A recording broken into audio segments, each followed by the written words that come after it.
সুপ্রিয় দর্শক বন্ধুরা, আসসালামু আলাইকুম। দূরে কাছে দেশে অথবা সে বাড়ি থেকে প্রিয় বন্ধুরা, কনকনে এই শীতের রাতে যে যেখান থেকে বাস্তব জীবনের গল্প শোনার জন্য আমার সাথে জয়েন করেছেন আমি আপন।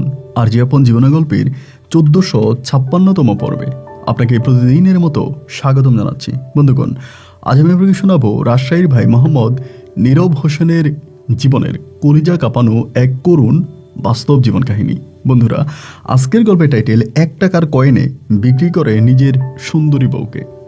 লক্ষ টাকা নয়, কোটি টাকা নয়, সামান্য 1 টাকার এক কয়েনে নিজের সুন্দরী বউকে বিক্রি করে। তাও যিনি বিক্রি করে তিনি কোনো গরিব মানুষ নয়, তিনি এক অর্থবিত্ত পরিবারের, সম্ভ্রান্ত পরিবারের সন্তান।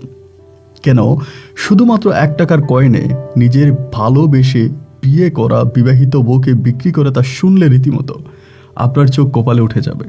এই গল্পটা ভালোবাসা নিয়ে এক কঠিন প্রতারণার গল্প। সবাইকে অনুরোধ করবো শুরু থেকে শেষ পর্যন্ত রাজশাহীর ভাই নীরব হোসেনের জীবনের কলিজা কাঁপানো করুণ বাস্তব গল্পটা সবাই আমার মুখে শুনবেন এবং গল্প শেষে নীরব ভাইকে ঠিক আপনার মতো করে একটা মন্তব্য কমেন্ট বক্সে লিখবেন।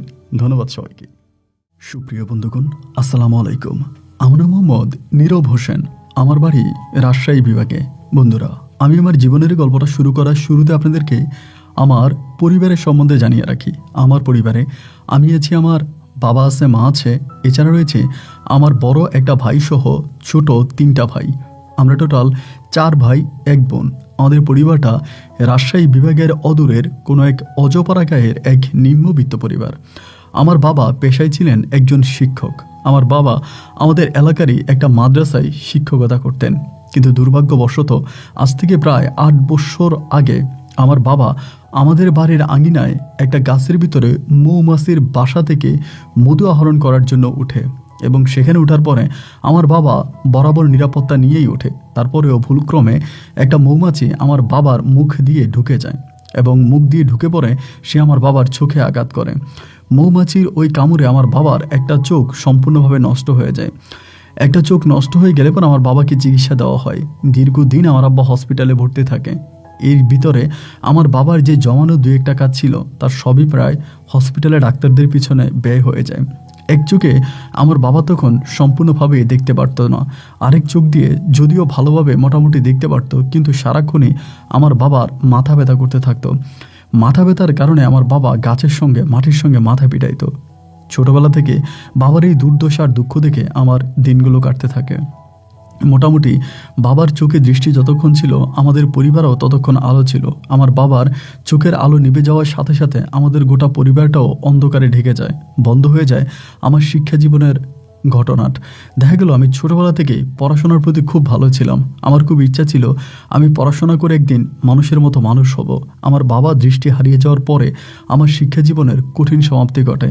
পড়াশোনা শেষ করে আমি তখন পড়াশোনা বন্ধ করে আমি তখন চিন্তা করতেছিলাম যে পরিবারের জন্য কোনো কিছু করা যায় কিনা। সে সময়তে আমার একেবারে বড় যে বোনটা আছে, আমার ওই বড় বোন প্রায় বিবাহিতার বয়স হয়ে গেছে। আমার ওই বোনটাকে আমরা বিয়ে দিতে পারতেছিলাম না। আমার ওই বোনটাকে নিয়ে গ্রামের মানুষ বিভিন্ন ধরনের বাজে কথা, খারাপ কথা বলতে শুরু করলো। আর আমার যে ভাইরা ছিল, ছোট ভাইরা ছিল, তারাও 3 বেলা 3 মুঠো ভাত খেতে পারতো না। মানুষের বাড়িতে ভাত খুঁজে তারপরে তারা খাইতো। এক কথায় বলতে গেলে আমার পরিবারটা একটা ভিক্ষুক পরিবারের মতো হয়ে যায়। ছোটবেলা থেকে আমি চিন্তা করতেছিলাম যে কোনো কিছু করা যায় কিনা। আপনি শুনলে অবাক হয়ে যাবেন, আমি যখন খুব ছোট তখন আমাদের এলাকা থেকে অনেক দূরে একটা বাস স্ট্যান্ড আছে। আমি সেই বাস স্ট্যান্ডে কুলির কাজ করতাম এবং বাস স্ট্যান্ডে কুলির কাজ করে আমি মোটামুটি যে টাকা ইনকাম করতাম তা দিয়ে আমার গোটা পরিবারটা চালাতাম। এক কথায় বলতে গেলে সেই ছোটবেলা থেকে আমি পরিবারের হাল ধরি। এরকম করতে করতে আমি প্রায় অনেকটাই বড় হয়ে যাই এবং অনেক বড় হয়ে যাওয়ার পরে বিভিন্ন জায়গায় আমি তখন কাজে যাইতাম। এই জায়গায় ওই জায়গায় বিভিন্ন জায়গায় কাজ কাম করতাম এবং বিশেষ করে আমি তখন ওই কুলির কাজটাই সম্পূর্ণভাবে করে যেতাম।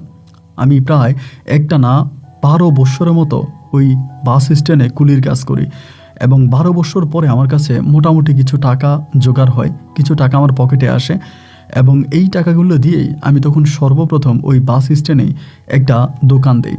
তো প্রথমত আমি পান, সিগারেট এগুলোই বিক্রি করতাম, ছোট্ট একটা দোকান দিই, টঙের দোকানের মতো। এবং পালাক্রমে আস্তে আস্তে করে আমি দোকানের ভিতরে বিভিন্ন ধরনের বিস্কিট, চানাচুর, সহজ চা, আরও কিছু মালামাল উঠাই। একটা সময় আলহামদুলিল্লাহ আমার দোকানে ভালোই বেচা বিক্রি হচ্ছিল। ওই সময়টাতে আমার বড় বোনটার বিয়ে দিয়ে দিই এবং আমার বড় বোনকে খুব গরিব একটা ঘরে বিয়ে দিই, যার কারণে আমার বোনটা সেই ঘরে টিকতে পারে নাই। আমার বোন জামাই প্রতিনিয়তই নির্যাতন করতো। আমার একটা ভাগ্নে হওয়ার পরে আমার বোন সে পরিবার থেকে চলে আসে। তখন আমার বোন আমাদের পরিবারে থাকতো। আমার ছোট 3 ভাই ছিল, তারাও এখানে সেখানে কাজকাম করতো। আব্বা আম্মা দুজনেই ঘরে থাকতো। আর আমি ওই বাস স্টেশনে যে দোকানটা দিয়েছিলাম এটাই আমি তখন চালাইতাম। আলহামদুলিল্লাহ আস্তে আস্তে করে সেই সময়টাতে আমাদের পরিবার কিছুটা আলোর মুখ দেখতে পারে। আমরা অনেকটা অন্ধকার কাটিয়ে তখন আলোতে আসি। মানে পরিবারের যে অভাব অনটনটা ছিল আস্তে আস্তে করে অভাবটা মিটতে শুরু হয়। এক পর্যায়ে দেখা গেল যে আমি তখন পরিবারের জন্য টাকা দিচ্ছি এবং আমার বোনও বাড়িতে থাকতেছে, ও আবার হাতের কাজ এটা সেটা অনেক কিছু করে, ছোট ভাইরাও কামাই রুচি করে। আলহামদুলিল্লাহ ভালোই চলতেছে। ওই সময়টাতে আমার বয়স আনুমানিক আপনার 17 বছর কি 18 বছরের মতো হবে। তো আমি যখন মাঝে মাঝে বাড়িতে আসতাম, আমাদের এলাকায় এক প্রভাবশালী লোক, মানে আমাদের এলাকাতে মোটামুটি ভালোই ধনী, আমার এক বন্ধু ছিল যার নাম ছিল রিফাত। রিফাতের বাবা বিভিন্ন ধরনের ব্যবসা করতো। যেমন আমাদের গ্রামে ওনার মাছের ঘেট ছিল, গরুর ফার্ম ছিল এবং একটা সময় উনি প্রবাসেও ছিলেন। অনেক বেশি টাকা পয়সার মালিক উনি। তো ওনার ছেলে হচ্ছে রিফাত। মাঝে মাঝে আমি গ্রামে গেলে রিফাতের সঙ্গে আমার কথাবার্তা হতো এবং রিফাত তখনও পড়াশোনা করতো। রিফাত পড়াশোনা করে, আমি পড়াশোনা করি না, কিন্তু ছোটোবেলায় আমরা একসাথেই পড়াশোনা করতাম। আমার বাবা মারা যাওয়ার পর, আমার বাবা অসুস্থ হওয়ার পরে আমার পড়াশোনা বন্ধ হয়ে যায়, কিন্তু রিফাত পড়াশোনা করে। তো রিফাত তখন প্রেম করে আমাদের গ্রামেরই এক মেয়ে, নাম হচ্ছে সামান্তা। এবং ওই সামান্তা হচ্ছে আমাদের গ্রামের সবচেয়ে সুন্দরী মেয়ে। কিন্তু সামান্তারা অত বড় লোক না, রিফাতরা অনেক বেশি টাকা পয়সার মালিক এবং সামান্তারা মধ্যবিত্ত পরিবারের সন্তান। সামান্তার বাবার জমি জামা আছে, ওগুলো দেখাশোনা করে, ওভাবেই চলে। তো আমি মাঝে মাঝে গ্রামে গেলে সামান্তা রিফাতের ভালোবাসা দেখলে না খুব ভালো লাগতো। মানে ওরা দুজনে একসাথে বসে বসে কথা বলতো, প্রেম করতো, রোমান্স করতো। মানে দুজনের মাঝেই না গভীর প্রেম ভালোবাসা ছিল। আমিও গ্রামে গেলে মাঝে মাঝে সামান্তার সাথে কথাবার্তা বলতাম। তাদের প্রেম দেখলে না সত্যি ভিতরটা আনন্দে ভরে যেত। তো এরকম করার পরে বেশ কিছুদিন পরে একদিন হঠাৎ করে রিফাত আমার দোকানে আসছে এবং সেদিন দেখলাম যে ওর মনটা অনেকটা খারাপ, মানে মনটা অনেকটা খারাপ, মুখটা কালো। আমি বললাম, কিরে দোস্ত, কী হয়েছে? এরকম মন খারাপ করে হঠাৎ করে গ্রাম থেকে শহরে আসলি, তা ঘটনা কি? আমার বলতেছে, আমি আর গ্রামে যাবো না, আমি তোর কাছে থাকবো। আমি তখন বললাম, আমার কাছে থাকবি ভালো কথা, তুই থাক না, কী সমস্যা, কী হয়েছে? তারপরে আসার পরে ও কোনো কিছু করে না। ও কিন্তু সিগারেট খাইতো না। ওই সময়টাতেও প্রচুর সিগারেট খেতে শুরু করে। মানে আমার রুমের ভিতর আমি যে রুমে থাকি ওই রুমকে নিয়ে যাই, ও রুমের ভিতরে গিয়ে প্রচুর পরিমাণে স্মোক করতেছে। তখন আমি বললাম যে, কী ব্যাপার, তুই তো সিগারেট খাইতেছিস কেন, কী হয়েছে আমার কাছে বল। কী জানি একটা খুব টেনশনে আসিস, দেখে মনে হয় তোর ভিতরে খুব চিন্তা ঢুকে গেছে, কী হয়েছে আমাকে একটু বল না, আমি শুনি। আমাকে কোনো কিছুই বলে না, শুধু বলতেছে, দেখ দোস্ত, আমাকে বিরক্ত করবি না, আমার ভাল লাগে না, আমি যেমনি চলতে চাই আমাকে তেমনি চলতে দে। তো ও আবার বাড়ি থেকে টাকা ঢুকে নিয়ে আসছে, অনেক টাকা আছে ওর সাথে। তা আমার রুমের বধূ সিগারেট খাইতো এবং বিভিন্ন ধরনের নেশাও করতো। তো কেন হঠাৎ করে এরকম করতেছে বা কেন সিগারেট খাচ্ছে আমি না এগুলো বুঝতে পারি না। এভাবে একদিন রুমের ভিতরে বসে আছে বা রুমে আছে, আমি দোকান খুলছিলাম। আনুমানিক ঘড়ির সময় প্রায় 12টা কি 1টার মতো বাজবে। ওই সময় আমার নাম্বার একটা কল আসে। নাম্বারটা আমি চিনি না, আননোন একটা নাম্বার। তো কল আসার পর আমি তখন রিসিভ করলাম। রিসিভ করার পরে জিজ্ঞেস করলাম, কে? আমারে বলে যে, নীরব, আমি সামান্তা। তো আমি বললাম, কোন সামান্তা? তো আমাকে বললো, আমাদের গ্রামের। আমি বললাম, হ্যাঁ, কিরে কেমন আছিস? ও বলে, হ্যাঁ ভালো আছে। আমি সামান্তা, নীরব, মানে আমি সামান্তা আর হচ্ছে রিফাত, আমরা এক ক্লাসেই পড়তাম আর কি, ছোটোবেলায় একই স্কুলেই পড়েছিলাম। তা আমি বললাম যে, কী হয়েছে? বলে, তোর কাছে কি রিফাত আছে? আমি বললাম, হ্যাঁ, রিফাত তো আমার রুমে আছে। বলে, কতদিন তোর এখানে? আমি বললাম যে, এই তো আজকে 3-4 দিনের মতো। তারপর বলে, কি করে ও? তো ও যেহেতু ওর গার্লফ্রেন্ড, আমি তো ওকে বলতে পারি না। আমি বললাম যে, না আসলে ওই তো আছে, আমার রুমেই আছে। ওর মনটা অনেক খারাপ, কেমন জানি একটা গম্ভীর গম্ভীর ভাব নিয়ে আছে, ওর মনের ভিতরে কেমন জানি একটা খারাপ লাগা কাজ করতেছি, কী হয়েছে আমারে বলতো। পরে বলতে আছে যে, না কিছু না, আচ্ছা তুই তোর কাছে গিয়ে আমার কল দিস তো, আমি একটুর সঙ্গে কথা বলবো। তাই আমি বললাম, তুই ওর নাম্বারে কল দে। বলে, ওই অসভ্যটা ফোন বন্ধ করে রাখছে। আমি বললাম, হ্যাঁ তা তো ঠিক বললি। ও আসলে আমার কাছে আসার পর থেকে ওরা আমি কখনোই মোবাইল ফোন হাতে নিতে দেখি নাই, সবসময় দেখতাম যে ওর ফোনটা বন্ধই। মানে এর কারণটা কি তা ঠিক বুঝতে পারিনি। তো আমাকে বললো যে, আচ্ছা ঠিক আছে, তুই যদি ওর কাছে যাস তাহলে ওর একটু ফোন দিস। আমি বললাম, ঠিক আছে, আমি দুপুরবেলা খাবার খেতে গেলে তখন তোরে ফোন করবো। তো দুপুরবেলা আমি গেলাম রুমে যাওয়ার পরে আমি ওরে বললাম যে, কিরে তুই কি সামান্তার সাথে রাগ করে আসছিস? বলে, না তো।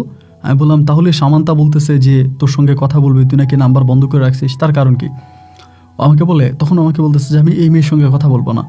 আমি বললাম, এই মেয়ের সঙ্গে কথা বলবি না, তার কারণ কি, কী হয়েছে আমার কাছে বল, আমি শুনি। আমাকে বলে, দেখ দোস্ত, সত্যি ভালো লাগে না, উল্টাপাল্টা কথা বলবি না এবং বাদ দে, তুই সব বাদ দে। মানে আমার সাথে কথাই বলতে চায় না। আমি বললাম, আরে সামান্তা আমাকে ফোন দিচ্ছিল, বললো তোর সঙ্গে কথা বলবে। ও বলে, তুই বলে দে আমি ওর সঙ্গে কথা বলবো না, ওর সঙ্গে আমার কথা বলতে ইচ্ছে করে না। তো এরপরে আর ও কথা বললো না, আমিও ফোন দিলাম না। রাতের বেলায় সামান্তা আমাকে আবারও ফোন দিল, তখন আমি দোকানে। তা আমারে বলে, কিরে তোর না বললাম যে ওর কাছে গিয়ে ফোন দেওয়ার জন্য। আমি বললাম, দেখ আমি তোর কাছে গেলাম এবং যাওয়ার পরে তোর কথাও বললাম, ও তোর কথা শুনতেই পারে না এবং ও তোর সঙ্গে কথাই বলবে না। আচ্ছা তোদের কী হয়েছে আমাকে একটু বলা যায়? ও তোদের তো রিলেশনটা অনেক ভালো ছিল, আসলে কি ও তোর সঙ্গে রাগ করে এখানে চলে আসছে? বলে হ্যাঁ, আমার সাথে রাগ করে চলে গেছে, ও পড়াশোনা ছেড়ে দিচ্ছে, ও পরীক্ষাও দেবে না, পড়াশোনাও করবে না। তো আমি বললাম, কেন পরীক্ষাও দিবি না, পড়াশোনাও করবে না, তা কী হয়েছে আমি একটু শুনি, আমার কাছে বল। আমাকে বলতেছে যে আমি বলতে চাই না, খুবই লজ্জার একটা বিষয়, বলতে অনেক লজ্জা লাগতেছে, আমি চাই না যে আমি এটা কারো কাছে বলি।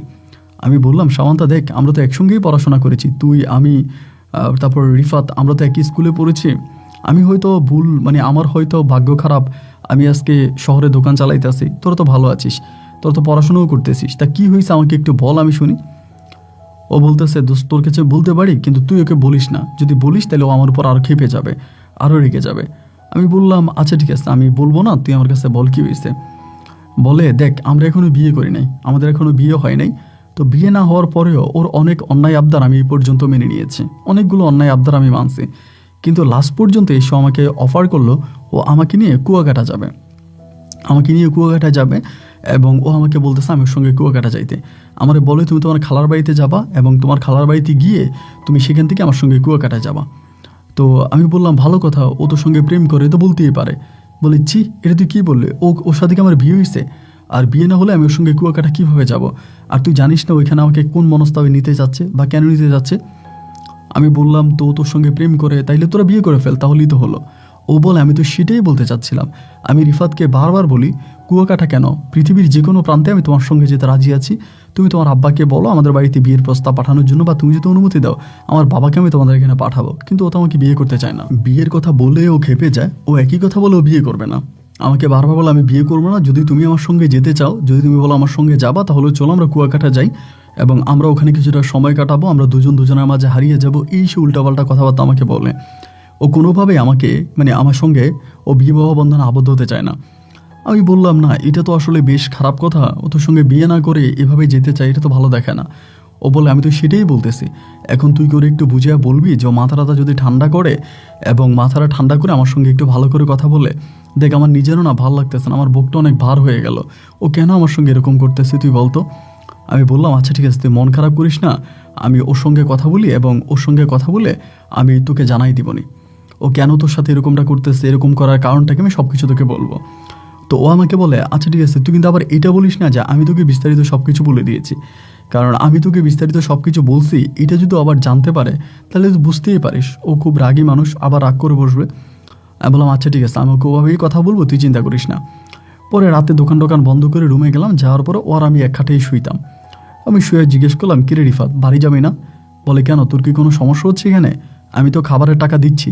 আমি বললাম, না তুই খাবারের টাকা দিচ্ছিস, আমার কোনো সমস্যা হচ্ছে না, সব কিছুই ঠিক আছে, কিন্তু কথা হলো যে তুই এখানে কেন আসছিস? তুই তো কোনোদিন আমার দোকানে আসতি না, বা বললেও আমার সঙ্গে কথা বলার সময় তোর হতো না, আজকে বেশ কয়েকদিন তুই এখানে পড়ে আসিস, মোবাইলও বন্ধ করে রাখছিস, তোর আব্বা আম্মা কি টেনশন করবে না? ও বলে, না আব্বা আম্মা টেনশন করবে না, আমি আব্বা আম্মাকে ম্যানেজ করে আসছি। আমি বললাম, তো সামান্তা তো তোর নিয়ে টেনশন করে। ও বলে, ও আমার নিয়ে কী টেনশন করে ওটা আমি জানি, ও আমাকে মুখে মুখে ভালোবাসে, ভিতর থেকে না। আমি বললাম, ভিতর থেকে না মানে ভিতর থেকে ভালোবাসলে কি করতে হবে আমার একটু বলতো। ও আমারে বলে, দেখ, ও এবার নিজে আমারে বলতেছে আমি ওরে ভালোবাসি, তাহলে আমি কি ওর সঙ্গে একটু কোথাও ঘুরতে যেতে পারি না?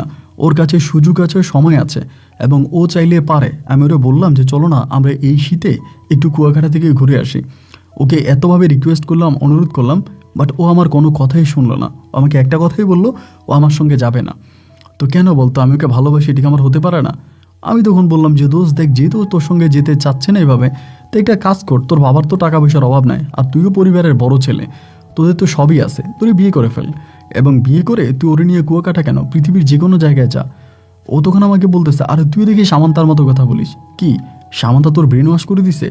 আমি বললাম, না না না, সামান্তা আমার ব্রেন ওয়াশ করেনি, আর সামান্তার সঙ্গে আমার এই বিষয়ে কোনো কথাও হয়নি। ও আমাকে বলে, এখনই কি আমার বিয়ের বয়স হয়েছে তুই বল? আমি সবে মাত্র পড়াশোনা করতেছি, তো এখনও তো আমার বিয়ের বয়স হয়নি, আমি এখন কী করে আমার আব্বাকে বিয়ের কথা বলি? আর আমি তো ওকে ওয়াদা করেছি আমি ওকে বিয়ে করব, ওর সঙ্গে আমার ওয়াদাবদ্ধ, আমি ওর সাথে শপথ করেছি আমি ওকেই বিয়ে করব, আমি ওকে ছাড়া অন্য কাউকেই বিয়ে করব না, তাহলেও আমাকে কেন বিশ্বাস করতে পারে না? তো আমি বললাম যে দেখ আসলে এই বিষয়টা আমি জানি না ও তোকে কেন বিশ্বাস করে না বা কেন যায় না, বাট আমার কাছে মনে হয় যে একটা অবৈধ সম্পর্কে থাকার চেয়েও দুজনে বিয়ে শাদী করে ফেললে এটাই মনে হয় ভালো হয়। তা এইভাবে ও তখন আমারে বললো যে না ওরে বল আমার সঙ্গে কুয়াকাটা যাইতে, তুই ওরে বুঝিয়া বল, আমারে বলে তুই ওরে বুঝিয়া বল।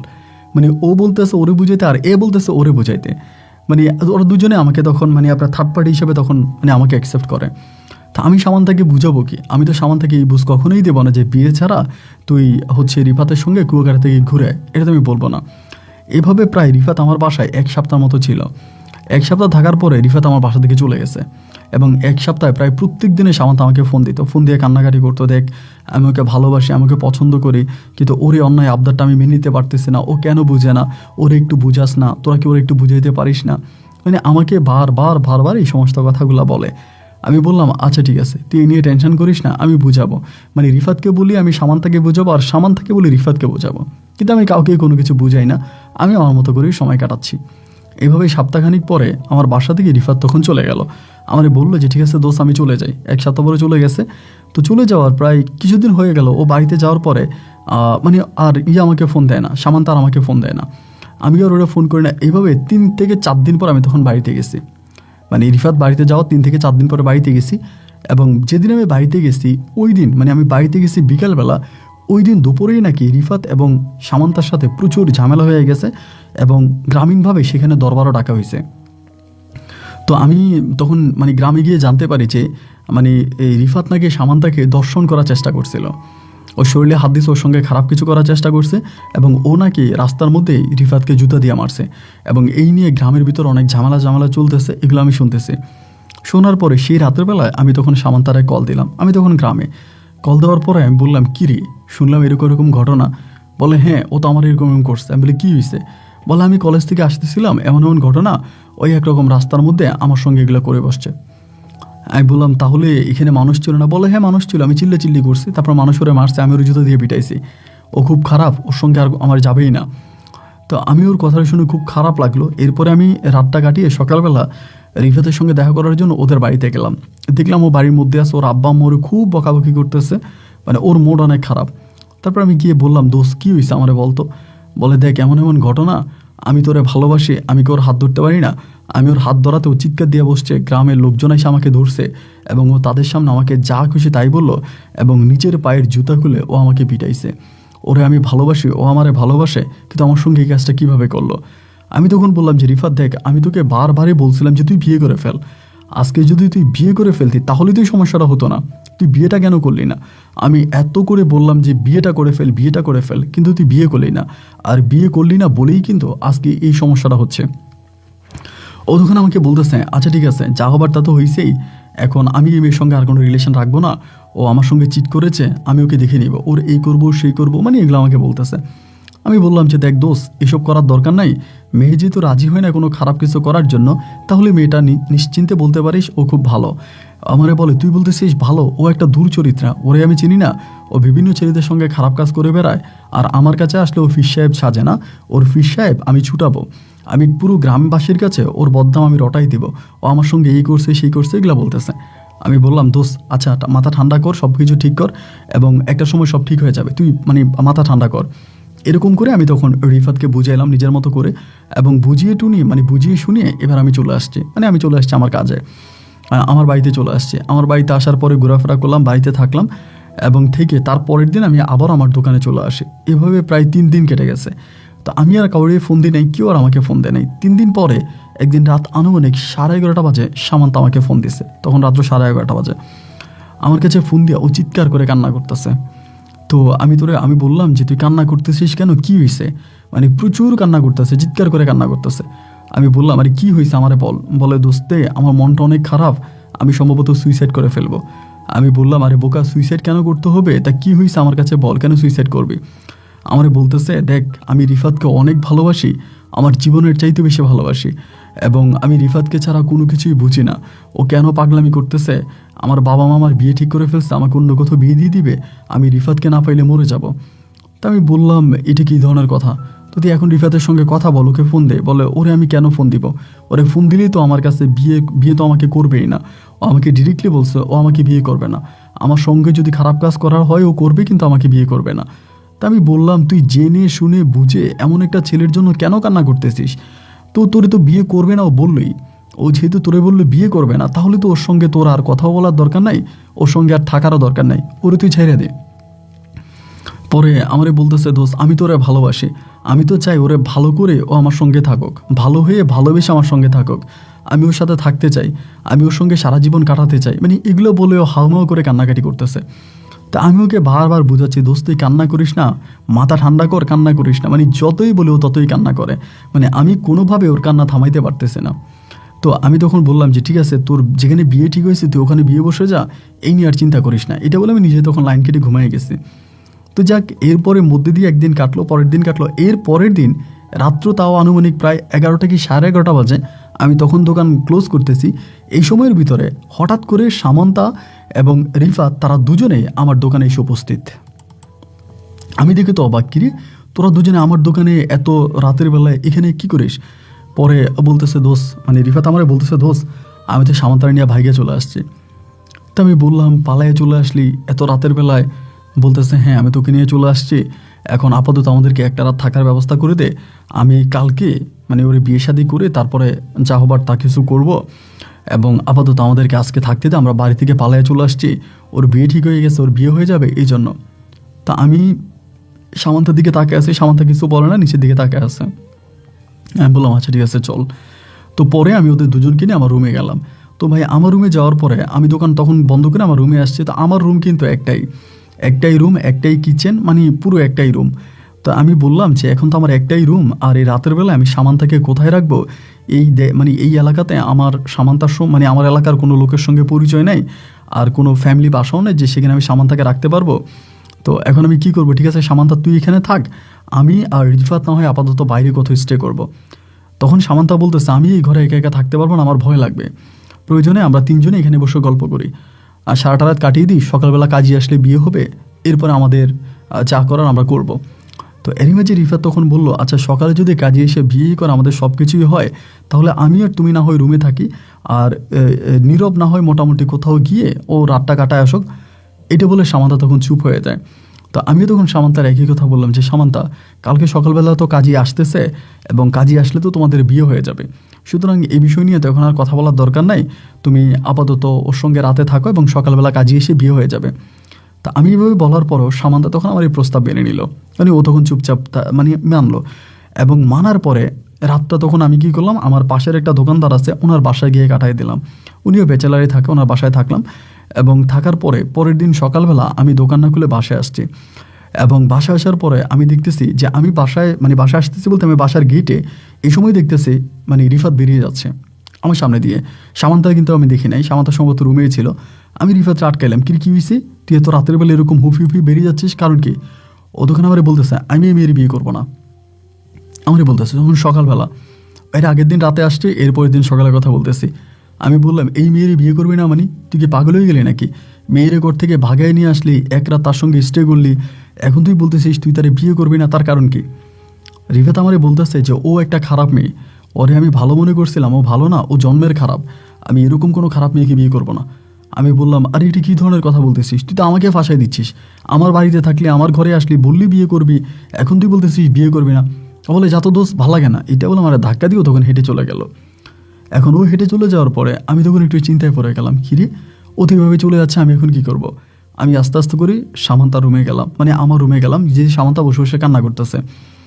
পরে আমি বললাম, সামান্তা কী হয়েছে, তুমি কান্না করতেছো কেন, কী হয়েছে? রিফাত চলে গেল রাগ করে, মানে ও তখন মানে আরও কান্না করতেছে, আরও লাউডলি কান্না করতেছে। আমি তখন বললাম, দেখ সামান্তা কান্না করিস না, এখানে আশেপাশে মানুষ আছে, কেউ যদি শুনতে পারে তাহলে আমার সমস্যা হবে, এবং এখানে তুই একটা মেয়ে, রিফাত তো চলে গেল, কি হয়েছে রাতের বেলায়, ও কেন তোরে বললো যে তুই ওরে মানে ও তুই ভালো মেয়ে না, তুই চরিত্রবান না, ও তোরে বিয়ে করবে না।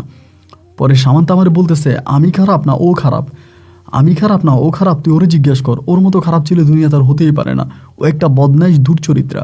আমি বললাম, আরে রাতের মধ্যে কী এমন ঘটনা ঘটে গেল যে একজন আরেকজনকে এইভাবে গালাগালি করতেছিস, কী হয়েছে আমার কাছে বলতো? সামান্তা তখন আমাকে বলতেছে, ও রাতের মধ্যে আমার সঙ্গে ওই ধরনের সম্পর্ক করতে যাচ্ছে, এবং আমি ওরে বললাম যে না, আমি তোমাকে বিয়ে করব, আমাদের কলমা কাবিন হবে এবং আল্লাহর রহমত হবে, এবং দেন আমরা তখন এই কাজটা লিপিবদ্ধ হব। এখন যদি আমি তোমার সঙ্গে এই ধরনের কোনো কাজ করি তাহলে এটা আমার জন্য জিনা হয়ে যাবে, আর জিনা করলে জিনাকারীকে আল্লাহ কখনোই মাফ করে না। আমি তোমার সঙ্গে কোনো জিনা করতে পারবো না। আমি বললাম তাহলে? বলে হ্যাঁ, আমি এটা করি নাই কেন, এই জন্য ও রাতেরবেলা আমার মারছে এবং খুব মারছে, ও তোর জন্য অপেক্ষা করতেছিল, তুই আসতে লেট হইতেছে, এই জন্য ও নিজে বেরিয়ে গেছে। আমি বললাম হ্যাঁ, গেটে আমার সঙ্গে দেখা হয়েছে, ও তো চলে গেছে। পরে বলে চলে গেলে চলে যাক, আমি ওর মতো আমি নিজেও ওর মতো বদমাইশির সাথে সংসার করব না, আমি ওর সঙ্গে থাকবো না। আমি বললাম তাহলে এখন আমি কি করব? বলে তুই ওর একটু ফোন দিয়ে দেখ নাম্বারটা খোলা আছে কিনা। আমি তখন রিফাতের নাম্বারে কল দিলাম, রিফাতের নাম্বার তখন বন্ধ। আমি বললাম সামান্তা, রিফাতের নাম্বার তো বন্ধ, আমি এখন কি করব? ও আমারে বলতেছে আচ্ছা যাক, বন্ধ হয়েছে তো বন্ধ হয়েছে, ওর সঙ্গে কথার কোনো দরকার নাই, তুই আমার এইদিকে একটা কাজের ব্যবস্থা করে দে, আমি কোনো একটা চাকরিতে ঢুকে যাই। আমি যেহেতু এইভাবে বাড়ি থেকে চলে আসছি, আমি তো আর এই মুখ বাড়িতে দেখাইতে পারবো না, কারো সামনেও যেতে পারবো না, আর কারোর সঙ্গে কথাও বলতে পারবো না। আমার বাবার মান সম্মান যা কিছু ছিল আমি সবই তো ধূলিসাৎ করে এই প্রতারকের, এই বেইম্যানের হাত ধরে চলে আসছি। ও আসলে আমারে কখনোই ভালোবাসে না, ও আমার শরীরটাকে ভালোবাসছে, আর আমার শরীরটাকে না পাইছে বলে ও পাগল হয়ে গেছে। বাদ দিয়ে তুই আমার একটা কাজের ব্যবস্থা করে দে। আমি তখন বললাম সামান্তা দেখ, আমি খুবই মধ্যবিত্ত পরিবারের একটা সন্তান, মধ্যবিত্ত না ঠিক, আমি আসলে নিম্নবিত্ত পরিবারের সন্তান। তোদের এই বিপদের দিনে আমি তোদেরকে আশ্রয় দিয়েছি, আমার এখানে রেখেছি, এখন এমন একটা পরিস্থিতি হয়ে গেল আমি কি করব ঠিক বুঝতে পারতেছি না। ও আমারে বলে তুই টেনশন করিস না, তোর কোনো সমস্যা হবে না, তোর কোনো ক্ষতি হবে না, তুই জাস্ট আমাকে একটা চাকরির ব্যবস্থা করে দে। তখন আমি বললাম আচ্ছা ঠিক আছে, তুই আপাতত আমার দোকানে আমার রুমে থাক, এরপর আমি দেখি ওরে কোনোভাবে আনা যায় কিনা, রিফাতরে কোনোভাবে আনা যায় কিনা। দেখেন আমি এদিক দিয়ে রিফাতকে আনার জন্য চেষ্টা করতেছি, তারই মাঝে ওই দিন মানে ওই সারাটা দিন কেটে গেল, রিফাতের ফোনও বন্ধ, রিফাতরে পাইলাম না। রাতের বেলায় ঘরে আসছি, আসার পর আমি সামান্তারে বললাম যে সামান্তা বলে দেখ, তুই রুমে থাক, তুই নিচে থাকবি আমি উপরে থাকবো, বা আমি উপরে থাকবো তুই নিচে থাকবি, কোনো সমস্যা নেই, আমরা এইভাবেই থাকবো। আমি বললাম যে দেখ এখানে আবার কোন একটা ঝামেলা হয়ে যায়, এই কথা বলি তখন আমি ওই রুমের মধ্যেই ছিলাম। তখন ও খাটে ঘুমাইছে, আমি নিচে ঘুমাইছি। তখনই প্রায় রাত্র আনুমানিক প্রায় 12টা কি 1টার মতো বাজে। ওই সময়ের ভিতরে হঠাৎ করে কারা যেন এসে আমার ঘরের দরজা ঠক ঠক ঠক ঠক করে শব্দ করতেছে। আমি তখন লাফ দিয়ে উঠে বসে গেলাম, কে? আমি জিজ্ঞেস করলাম কে? তারপর দেখি বাড়িওয়ালা কথা বলতেছে, বাড়িওয়ালা বলতেছে আমি মুজিব, দরজা খোলো, নীরব। এটা বলে আমি বললাম কাকা এত রাতে আপনি? বলে খোলো, কথা আছে। আমি তখন দরজাটা খুললাম, এবং দরজাটা খোলার সাথে সাথে আমি দেখলাম ঘরের গেটে দাঁড়িয়ে আছে আমাদের এলাকার প্রাক্তন চেয়ারম্যান দুলাল চেয়ারম্যান, এবং আমার বাবা আমার মা, এবং আরও কয়েকজন লোক। আমি তাদেরকে দেখে তো অবাক, এবং এই মুহূর্তে আমার আম্মা ঘরে ঢুকে আমাকে ধাম ধাম করে 2 থাপ্পড় দিয়ে দিল, এবং থাপ্পড় দেওয়ার সাথে সাথে দুলাল চেয়ারম্যান তখন এসে আমার কলার চেপে ধরলো, ধরে সামান্তার এখান থেকে নিয়ে গেল, এবং আমাকে এখান থেকে নিয়ে মানে কলার চেপে ধরে আমাকে এখান থেকে বের করলো। বের করে আমাকে তখন তারা গাড়িতে উঠাই ফেললো। আমারে কোনো কিছু বলার সুযোগ দিল না, মানে আমি কোনো কিছু বলতে পারলাম না, এবং সামান্তারও কোনো কিছু বলার সুযোগ দেয় নাই। সেই থেকে আমার মা ওদের পায়ে ধরতেছে, তো আপনাদের পায়ে ধরি আমার ছেলেটার আপাতত ছেড়ে দেন, আমার ছেলেটার জীবনটা নষ্ট করে না, ছেড়ে দেন। কিন্তু তারা আমার মায়ের কোনো কথা না শুনেই রাস্তার মধ্যে আমার মাকে তখন তারা গাড়ি থেকে নামিয়ে দিল। গাড়ি থেকে নামিয়ে দিলে তারা সামান্তাকেও গাড়ি থেকে নামাই দিছে, সামান্তার আব্বার সঙ্গে সামান্তা চলে গেছে, এবং দুলাল চেয়ারম্যান আরও কয়েকজন মিলে তখন আমাকে সেখানে মারছে গাড়ির মধ্যে। আমাকে এমন মারা মারছে, আমি সে মারির বর্ণনা দিয়ে আপনাকে শেষ করতে পারবো না। আমাকে মেরে এই শেষ রাত আমাকে তখন আমাদের লোকাল যে থানা ছিল ওই থানাতে আমাকে তখন সোপর্দ করে, থানার মধ্যে তারা দিয়ে দেয়, এবং দিয়ে তারা আমার নামে সেখানে কোন কোন মামলা দিয়ে আমার জেলে ঢুকিয়ে দেয়। এরপর থেকে আমি সামান্তার আর কোনো খবর পাচ্ছিলাম না, মানে সামান্তা কোথায় আছে না আছে, কী হইছে না হইছে এর কোনো কিছু আমি জানি না। দীর্ঘ প্রায় 15 দিন আমি জেল হাজতে থাকি, এবং 15 দিন আমার মা খুব কষ্ট করে, আমার আব্বা তো মাস্টার ছিলেন, বিভিন্ন ভালো ভালো মানুষের সঙ্গে সম্পর্ক আছে, এইজন সেইজন মানুষ টানুষ ধরে খুব কষ্ট করে ভাই আমাকে জেল থেকে বের করে। আমাকে জেল থেকে বের করে ইতিমধ্যে আমার দোকান টোকান সব কিছু তারা লুট করে নিয়ে যায়, আমার দোকানে কোনো মালামালও রাখে না, আমার দোকানটাও ভেঙে ফেলে। এবং জেল থেকে বেরোয়ার পর আমার মা তখন আমাকে আমার নানু বাড়িতে নিয়ে যায়। আমি জেলে থাকা অবস্থায় মায়ের সঙ্গে কোনো কথা বলতে পারিনি, কি হয়েছে, কেন আমি জেলে আসলাম, কি ঘটনা, এর কোনো কিছুই কিন্তু আমি জানতাম না। বাড়িতে যাওয়ার পরে ঘরে মানে আমার নানু বাড়িতে যাওয়ার পরে আমি তখন মারে জিজ্ঞেস করলাম যে মা কি হয়েছে, আমারে কেন পুলিশে ধরে নিয়ে গেল? মা আমারে বলে সামান্তারে তোর ঘরে পাইছে, এরপরও কি তুই বুঝিস না যে তুই কি করছিস, কেন তোরে পুলিশে দেওয়া হলো, কেন তোরে মারলো? আমি বললাম মা সামান্তার সঙ্গে তো আমার কোনো সম্পর্ক নাই। মা বলে সম্পর্ক যদি নাই থাকবে তাহলে এই সামান্তা তোর ঘরে কেন? আমি বললাম সামান্তা তো আমার সাথে পালিয়ে আসছে রিফাতের সাথে। এই কথা বলা মাত্রই আমার মায়ের চোখ তখন কপালে উঠে গেল। আমার মা বলে কি বললি, রিফাত? রিফাত আসলো কোত্থেকে? আমি বললাম হ্যাঁ, রিফাতই তো সামান্তারে নিয়ে আমার ঘরে আসছে, আইসা সামান্তাকে বিয়ে করার কথা বলবে। মানে সামান্তাকে বিয়ে করবে এ কথা বলে রিফাত সামান্তাকে আমার এখানে রাখিয়ে চলে গেছে। এর আগের রাতেও তো সামান্তা আর রিফাত এক রুমেই ছিল। আমার মা বলে, আমরা তো শুনলাম তুই নাকি সামান্তার নিয়ে পালাইছিস, সামান্তার লগে তোর প্রেম আছে, এই জন্য সামান্তা তোরে নিয়ে পালাইছে। এই কথা তো রিফাতে গ্রাম মানে পুরো গ্রামে রিফাতে তো বলে দিছে। আমি বললাম রিফাত বলে দিছে পুরো গ্রামে? বলে হ্যাঁ, এই কথা পুরো গ্রামে রিফাতে ছড়াই দিছে যে সামান্তার সাথে তুই পালাইছিস। আমি বললাম রিফাত নিজেই সামান্তারে নিয়ে গেল আর শেষ পর্যন্ত ফাঁসাই দিল আমারে? মা বলে হ্যাঁ, তোরই তো ফাঁসাই দিছে। তখন ভাই মনটা এত খারাপ হয়ে গেছে যে আপনাকে আর বলে বোঝাতে পারবো না। মানে মানে ভীষণ রকমের মনটা খারাপ হয়ে গেল যে আমার সঙ্গে এরকম ঘটনা ঘটলো। এবং আমি তখন মন খারাপ করে প্রায় 18 দিনের মতো আমার নানু বাড়িতে পড়ে আসি। 18 দিন নানু বাড়িতে পড়ে আসি, দোকানপাট ব্যবসা বাণিজ্য মোটামুটি সব কিছু শেষ। তো 18 দিন পরে আমি তখন মোবাইল থেকে মানে আমার তো সিমটা আমি আবারও চালু করি জেল থেকে বেরোয়ার পরে। 18 দিন পরে একদিন দুপুরবেলা সামান্তা আমার ফোন দেয় আমার সিমে। ওর নাম্বার থেকে ফোন আসে, আমি প্রথমবার রিসিভ করি না, যে কে না কে কল দেয় তা তো জানি না। দ্বিতীয়বার রিসিভ করি, রিসিভ করার পরও আমারে বলে যে নীরব তুমি কোথায়? আমি বললাম আমি যেখানেই আছি। কেন, কী হয়েছে? আমার বলে নীরব আমি তোমার সঙ্গে একটু দেখা করব। আমি বললাম দেখো তোমার সঙ্গে আমার দেখা করার কোনো প্রয়োজন নাই, তুমি যেখানে আছো সেখানে ভালো থাকো। আমি আর তোমাদের ওই ক্যাচালের মাঝে থাকতে চাই না, আমি তোমাদের ওই ঝামেলার মাঝে থাকতে চাই না। ও তখন আমাকে বলে দেখো আমি সিমটা মাত্র চালু করছি তোমার একটু ফোন দেওয়ার জন্য, আমি বাড়ি থেকে পালাই গেছি, আজ বহুদিন হয়েছে, আমি তোমার সঙ্গে একটু দেখা করবো, তুমি কোথায় আসো বলো। আমি বললাম বাড়ি থেকে পালাই আসছো, পালাই গেছো কেন? ও আমাকে বলে আমি সব কিছুই তোমারে বলবো, আগে তুমি আমার সঙ্গে একটু দেখা করো, কোথায় আমরা দেখা করতে পারি আমাকে সেটা বলো। আমি তখন বললাম যে ঠিক আছে, আমি আমার নানু বাড়িতে আসছি অমুক জায়গায়। তো বলে তাইলে আমি কোথায় আসবো? আমি বললাম তুমি নানু বাড়ির সামনে একটা স্কুল আছে, স্কুলের মাঠে আসো, আমি তোমার সঙ্গে দেখা করব। ও বলে ঠিক আছে, আমি মোবাইল ফোনটা বন্ধ করে দিচ্ছি, আমি স্কুলের মাঠে গিয়ে তারপর তোমাকে আবার কল দিব। তারপর আমি স্কুলের মাঠের ওখানে মানে মাঠের একটা কর্নারে গিয়ে দাঁড়ায় আসি। ও তখন আসছে, রিক্সা থেকে নামছে, নামার পরে দেখলাম ও মোবাইল অন করতেছে, আশেপাশে দেখলাম কেউ নেই। পরে আমি গিয়ে ডাক দিছি, ডাক দেওয়ার পরে ও তখন মোবাইলটা অন না করে আমার কাছে আসছে। স্কুলের কর্নারে তখন দাঁড়িয়েছে একটা প্রাইমারি স্কুল। পরে আমারে বলতেছে যে নীরব তুমি ঠিক আছো? আমি বললাম হ্যাঁ আমি ঠিক আছি। ও তখন আমার জড়াই ধরে কান্না শুরু করে দিয়েছে, স্কুলের মাঠের মধ্যেই জড়াই ধরে কান্না করতেছে। আমি বললাম আরে কী করতেছো? ও তখন আমার কপালে চুমো দেয়, গালে চুমো দেয়, দিয়ে বলতেছে যে নীরব আমি তোমাকে ভালোবাসি, নীরব আমার জন্য তুমি অনেক কষ্ট পাইছো, বিনা কারণে তুমি জেল খাটছো, তোমার ওরা গাড়ির মধ্যে মারছে, নীরব আমি তোমাকে ভালোবাসি, আমি তোমাকে আমার অন্তঃস্থল থেকে ভালোবাসি নীরব। বিশ্বাস করো আমি একটা প্রতারককে ভালোবাসছিলাম, একটা বেঈমানকে ভালোবাসছিলাম, যে বেঈমান আর প্রতারক আমার জীবনটাই পুরো নষ্ট করে দিয়েছে। ওর মতো বেঈমান আর প্রতারক হতেই পারে না। আমি তোমাকে ভালোবেসেছি এবং আমি তোমার সঙ্গেই সারা জীবন থাকবো, আমি তোমার সঙ্গে সারা জীবন থাকবো। প্লিজ তুমি আর কখনো কোনো দিন আমার সঙ্গে তুমি আর কখনো কোনো দিন এরকমটা আর হবে না, আমরা একসঙ্গে থাকবো। আমি বললাম আচ্ছা ঠিক আছে, আমরা না হয় একসঙ্গেই থাকবো, কিন্তু তুমি কি আমাকে ভালোবাসো? আমাকে বলে হ্যাঁ আমি তোমাকে ভালোবাসি। তো এটা বলার পর আমি তখন আমার নানু বাড়িতে ওরে নিয়ে গেছি। তা আমার নানু আবার আমাকে খুব ভালোবাসতো। পরে নানুর কাছে আমি বললাম যে নানু আমাকে ভালোবাসি, আমাকে বিয়ে করব। এবং নানু শুনে মোটামুটি প্রথম দিকে একটু রাগ করলো যে হঠাৎ করে এখন বিয়ে করতে হবে কেন, বা আমি একটা ঝামেলার ভিতরে আছি। তারপরও নানু রাতের বেলায় হুজুর ডেকে আমাদের বিয়ে করাই দিল। রাতের বেলায় হুজুর ডেকে আমাদেরকে বিয়ে করাই দিল। আমরা তখন মানে দুজনেই মোটামুটি বিবাহ বন্ধনে আবদ্ধ হয়ে গেলাম। তো বিবাহ বন্ধনে আবদ্ধ হওয়ার পরে এর পরের দিন সকালবেলা আমার আম্মা তখন আসছে। আমার আম্মা আসছে আর আমার বড় বোন আসছে আমাদের নানু বাড়িতে। আসার পরে তারা দেখে যে সামান্তা এখানে, এবং আমার নানু তখন বললো যে আমি তোদেরকে কালকে রাত্রে বিয়ে পড়াই দিছি। আমার মা তখন খুব মন খারাপ করলো। মা বলে এই মেয়ের জন্য তুই দোকানপাট হারাইলি, ব্যবসা বাণিজ্য হারাইলি, সব কিছু তোর গেল, এখন তুই কেন আবার এই মেয়ের বিয়ে করলি? এটা তো তুই ভালো করিস নাই, এটা তুই মানে অনেক রকমের খারাপ কাজ করছিস, এর থেকেও খারাপ আর কিছু হতে পারে না। আমি আমার মায়েরে বললাম যে মা আমি তো বিয়ে করেই ফেলছি, এখন আর এসব বলে লাভ কি? আর এসব নিয়ে তুমি কথা বাড়াবাড়ি করো না, কথা কাটাকাটি করো না, আমি যে তোকে বিয়ে করেই ফেলছি তাইলে আর এই নিয়ে কথা নাই। আমার আম্মা তখন আপাতত এটা নিয়ে কোনো কিছু বললো না, শুধু আমারে বললো যে তুই এটা ভালো করিস নাই, এই মেয়েটাকে বিয়ে করে তুই তোর জীবনে আবারও বিপদ ডেকে আনছিস, আল্লাহ জানে তোর জানি কি হবে, এবার কি তুই বাঁচবি না মারা যাবে। এভাবে প্রায় 4 দিনের মতো আমি সামান্তার সঙ্গে আমার নানু বাড়িতে ছিলাম। 4 দিন পরে 5 দিনের দিন সামান্তার জুতা লাগবে, আমারে বললো যে আমি জুতা কিনতে যাবো।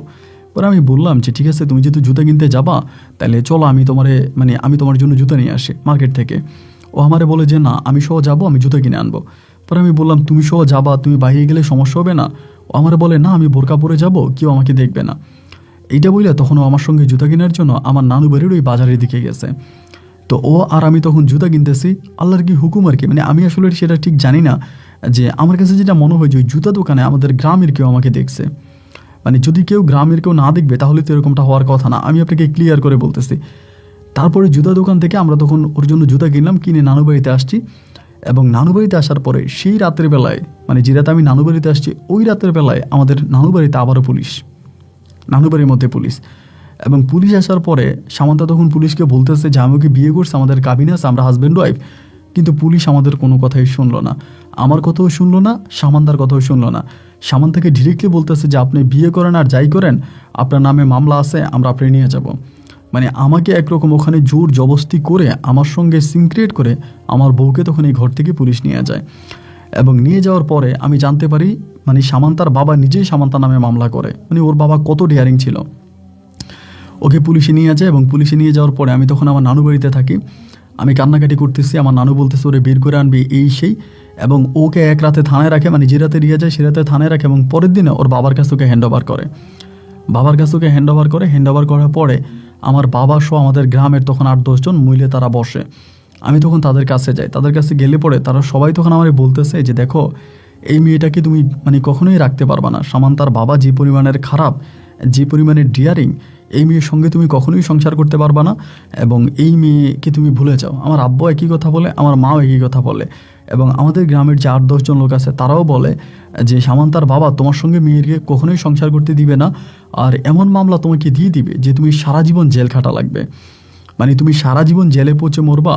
সামান্তার বাবা খুব ডিয়ারিং মানুষ, থানার বিভিন্ন মানে বড় বড় অফিসারদের সাথে ওর বাবার ভালো লিঙ্ক আপ আছে, সুতরাং তুমি ওকে ছেড়ে দাও। মানে সবাই আমাকে একই কথা বলতেছে।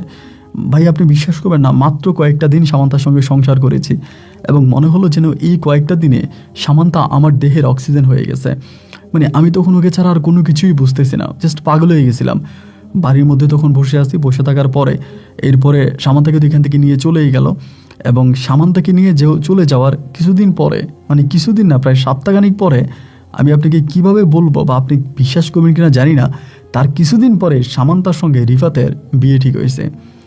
মানে কিছুদিন পরে যেই রিফাত আর সামান্তা একসাথে পালিয়ে আমার বাসায় গিয়েছিল, সেই থেকে আমার জীবনে তুফান নেমে আসলো। আমার ব্যবসা বাণিজ্য, আমার শৈশব থেকে কামানো উপার্জিত টাকায় দোকানপাট, আমার প্রতিষ্ঠান, আমার সব কিছু ধ্বংস ওরা দুজনে করে দিল। সেই দুজনে আবার একইভাবে বিবাহ বন্ধনে আবদ্ধ হলো। তারা আবারও একে অপরকে বিয়ে করবে, এরকম নাকি পারিবারিকভাবে বিয়ে হবে, এমন প্রস্তাবটা আমি পাইছি। তো রিফাত রাজি কেন প্রথমে হলো না আর কেন শেষের দিকে এসে রাজি হলো, এসব আমি জানতাম না। এবং না জানার পরে শেষ পর্যন্ত ওদের দুজনের খুব পারিবারিকভাবে আনন্দ ফুর্তি করে ধুমধাম করে আয়োজন করে তাদের বিয়ে হলো। এবং সেই বিয়ের অনুষ্ঠানে রিফাত আমাকে নিজে এসে বিয়ের কার্ড দিয়ে গেল। আমি ওর কিছুই বলি না, ও নিজে এসে আমার বিয়ের কার্ড দিয়ে গেল যে আমরা বিয়ে করতেছি, তুই দোয়া করবি এবং আমাদের বিয়েতে তুই উপস্থিত থাকবি। তা আমি ওর বিয়ের কার্ড গ্রহণ করছি, কিন্তু ওর বিয়েতে আমি যাই নাই। তো ওদের বিয়ে হয়ে গেল। বিয়ে হয়ে যাওয়ার পরে আমার মা তখন আমাকে বলতেছে যে সংসার তো চলা লাগবে, তোর ভাই 3টা আছে, তারাও বাদাইম্মার মতো রাস্তায় ঘুরে যে যেদিকে পারে সেদিকে নিয়ে খাটায়, টাকা পয়সা দেয় না, বড় অভাবের সংসার। একটা কাজ কর, তুই একটা দোকান দে, তোরা 3 ভাই মিলে চালাইতে পারবি, একটা দোকান দে, যেহেতু তুই ব্যবসা বাণিজ্য সম্বন্ধে তোর ভালো অভিজ্ঞতা আছে, একটা দোকান দিলে তোর ব্যবসা বাণিজ্য ভালোই চলবে, একটা দোকান দে। তো মা যখন আমাকে দোকান দেওয়ার কথা বললো, আমি তখন চিন্তা করলাম যে হ্যাঁ, মায়ের এই প্রস্তাবটা একদম ঠিক আছে, আমি একটা দোকান দিই, দোকান দিলে মোটামুটি আমি সব কিছু থেকে বেরিয়ে আসতে পারবো। এরপরে আমার আম্মার কাছে কিছু জমানো টাকা ছিল, আম্মার ওই জমানো টাকাগুলো দিয়ে আমি তখন আমাদের এলাকাতেই একটা দোকান দিই, একটা মুদি দোকান দিই প্রথমে। তো একটা মুদি দোকান দিই, মুদি দোকান ভালো করেই চলতেছিল। মানে আমি তো ব্যবসা বাণিজ্যের হাল আগেই বুঝতাম, যার কারণে আমাকে খুব বেশি একটা ব্যাগ পাওয়াতে হয়নি। আমি যে পরিমাণে টাকা পাচ্ছি, ইনকাম করতেছি, এবং তাই দিয়ে আমার মুদি দোকান বেশ ভালোই চলতেছে, কাস্টমারও আসতেছে, বেচা কিনেও হইতেছে এবং সব কিছুই মোটামুটি ঠিক আছে। তো মনটার ভিতরে না কোনো শান্তি পাই না, সবসময় বুকটার ভিতরে কেমন যেন একটা হাহাকার কাজ করতেছে। আমি সামান্তাকে এত কাছে পাওয়ার পরেও, মানে যে সামান্তা আমাদের এলাকাতে সবচেয়ে টপ সুন্দরী ছিল, এর থেকেও বেশি সুন্দরী আর কেউ হতে পারে না, এইরকম একটা সুন্দরী মেয়েকে আমি পাওয়ার পরেও আমি তার সঙ্গে থাকতে পারলাম না এবং সে আমার কাছ থেকে এভাবে চলে গেল, আমি তাকে হারাই ফেললাম। মানে বুকের ভিতরে সামান্তার জন্য এক অন্যরকম ভালোবাসা আর আবেগ কাজ করতেছিল। তা আমার মা কিন্তু আবার আমার এই কষ্টটা বুঝতে পারছে এবং মা তখন আমাকে বললো যে ঠিক আছে, তোরা একটা বিয়ে করাই দিই, মানে তোরা একটা বিয়ে করাইলে তোর এইসব টেনশন ডিপ্রেশন থেকে তুই বেরোতে পারবি। তো যার কারণে মা তখন বিভিন্ন দিকে আমার জন্য মেয়ে খুঁজতেছে, মানে আমাকে বিয়ে করাবে। তো আমার আসলে ভাই ওই মুহূর্তটাতে বিয়ে করার কোনো ইচ্ছে নেই যে আমি বিয়ে করব, কার সঙ্গে সংসার করব, মানে এই ধরনের কোনো ইচ্ছে এবং অনুভূতি কোনোটাই আমার মনে জাগে না।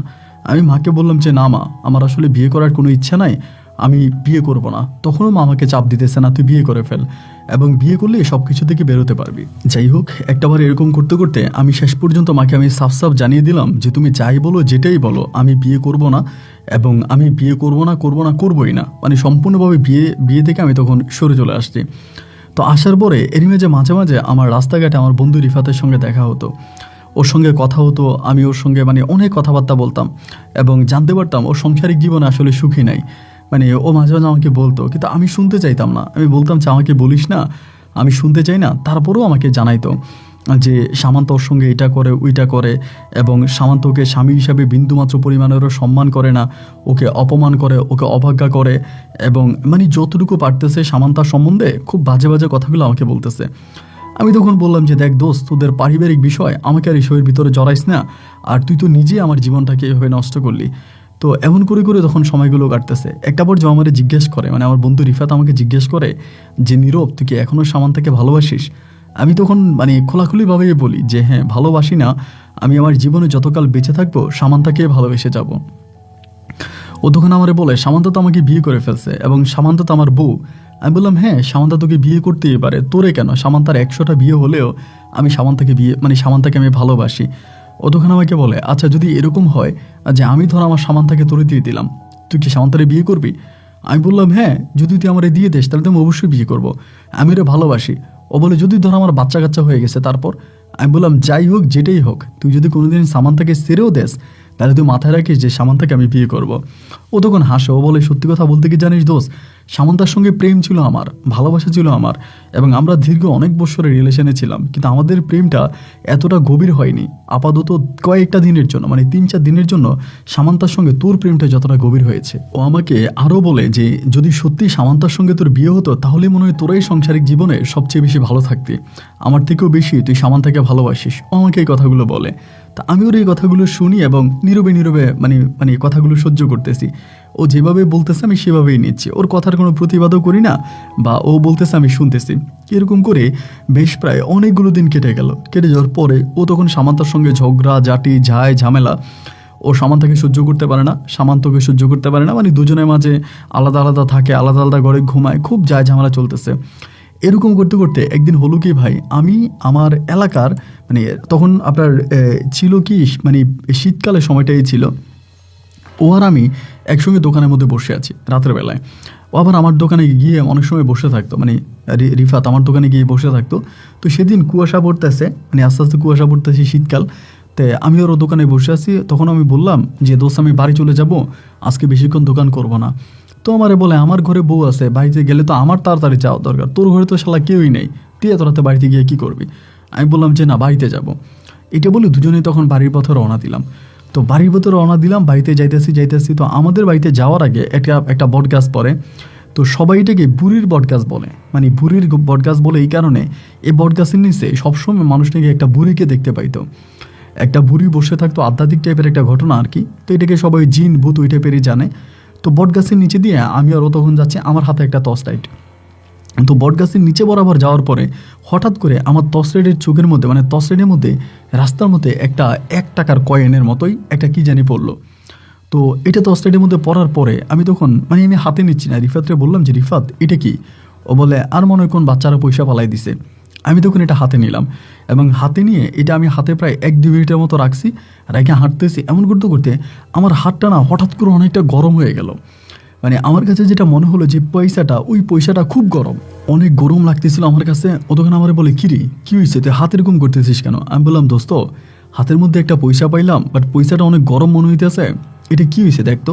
পরে ও আমার হাত থেকে ও নিজের হাতে নিল, নিজের হাতে নিয়ে বলতেছে মাই গড, এটা এরকম গরম কেন, মানে এটা এরকম গরম কেন? এবং আমি বললাম আমি তো নিজেও বুঝতেছি না যে এইটা এরকম গরম কেন পয়সাটা। তা আমি তখন আমার হাতে রাখলাম, রাখার পরে পাশেই একটা ছোট ডোবার মতো আছে, মানে একটা ডোবার মতো আছে। তো ডোবাটার মধ্যে আমি তখন বললাম দোস্ত এটা নিয়ে গরম লাগতেছে, আমি ডোবাটার মধ্যে ভিজাই নিয়ে আসি।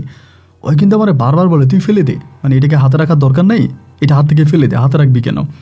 আমি বললাম না, একটা কাজ করি, ওই ডোবার মধ্যে ধুয়ে নিয়ে আসি। এটা বলার পরে পাশে একটা ডোবা ছিল, মানে ডোবা বলতে ছোট্ট একটা কিছু পানি রাখা ওইখানে। ওই জায়গার মধ্যে আমি যখন পানিতে পয়সাটা ধুইতে গেলাম, আমি যখন পয়সাটা ধুইতেছি পানির মধ্যে, আমি দেখলাম যে পানির রঙটা হঠাৎ করে নীল হয়ে গেছে। মানে পুরোটা পানির রং কালারটা বদলে গেছে, কালারটা নীল হয়ে গেছে। এবং নীল হয়ে যাওয়ার কাছে আমার কাছে তখন পয়সাটাকে একটু অদ্ভুত ধরনের কোনো কিছু মনে হয়েছে। এবং এটা দেখতে ঠিক আমাদের দেশের ওই যে লাল 1 টাকার সিকিগুলো, এখন এগুলো অ্যাভেলেবেল দেখা যায় না, আগে দেখা যেত 1 টাকার কয়েনগুলো লাল, ওই লাল 1 টাকার কয়েনের মতো ছিল। তো এরপরে আমি তখন আসার পরে আমি বললাম যে দোস্ত দেখে, আমি পানির মধ্যে এটা ধুইলাম, পানিটা পুরো নীল হয়ে গেছে। ও তখন গিয়ে পানিটাতে হাত দিল, দেখলো যে হ্যাঁ পানিটা নীল হয়ে গেছে। ও আমারে বলে যে এটা কোনো নর্মাল পয়সা না রে দোস্ত, এটা রেখে দিয়ে, এটা তোর খুব কাজে আসবে। এই কথা আমাকে আমার বন্ধু রিফাত বলতেছে। তো ওই কথা বলার পরে আমি আর ও তখন রাতের বেলায় চলে গেছি, চলে যেয়ে আমিও শুয়ে গেছি। পয়সাটা আমি আমার ঘরে রাখছি, রেখে শুয়ে গেছি। এ নিয়ে আমার আর কোনো মাথা ব্যথা নাই, কোনো কিছুই নাই। তো পরের দিন আমি আবারও দোকানে চলে গেছি, সকালবেলা দোকান খুলছি। তো পরের দিন হলো কি, বিকাল 5টা কি 5:30টার দিকে ও কোত্থেকে জানি দৌড়ে আসছে আমার বন্ধু রিফাত, এবং দৌড়ে এসে আমারে বলতেছে যে নীরব নীরব পয়সাটা কই একটু দেতো। আমারে বলে, মানে ওর কথাবার্তা শুনে মনে হচ্ছে পয়সার জন্য পাগল হয়ে গেছে, মানে খুব একটা মানে আগ্রহ নিয়ে আসছে যে পয়সাটা কই, পয়সাটা আমাকে একটু দেতো। আমি বললাম যে পয়সা তো আছে, কিন্তু হঠাৎ করে তুই পয়সার জন্য এরকম করতেছিস কেন, কী হয়েছে?